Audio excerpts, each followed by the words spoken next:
Half double crochet എങ്ങനെ ചെയ്യുന്നതെന്ന് നോക്കാം. ഞാനിവിടെ 10 ചെയിനിട്ടാണ് തുടങ്ങിയിരിക്കുന്നത്. നിങ്ങൾ എത്ര വേണേലും എടുക്കുക. എന്നിട്ട് ഹുക്കിൽ നിന്ന് മൂന്നാമത്തെ ചെയിനിലാണ് നമ്മൾ ഫസ്റ്റ് ഹാഫ് ഡബിൾ ക്രോഷ്യ ചെയ്യുന്നത്. ഹാഫ് ഡബിൾ ക്രോഷ്യ എപ്പോഴും ചെയ്യുന്നതിന് മുന്നേ നമ്മൾ ഫസ്റ്റ് ഒരു യാൺ ഓവർ ചെയ്യും, എന്നിട്ടാണ് സ്റ്റിച്ചിൽ ഇൻസേർട്ട് ചെയ്യുന്നത്.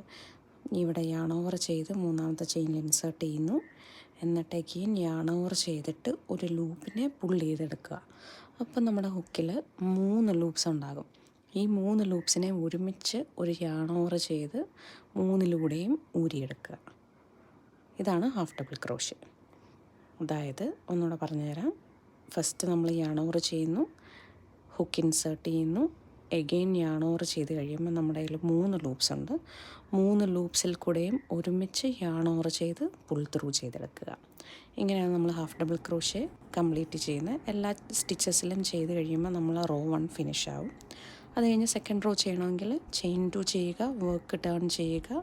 സിംഗിൾ ക്രോഷ്യ നമ്മൾ റോസ് ചെയ്തതുപോലെ തന്നെ ഇതും എല്ലാ സ്റ്റിച്ചിൻ്റെയും മുകളിൽ next row full half double crochet ചെയ്യുക. Thank U.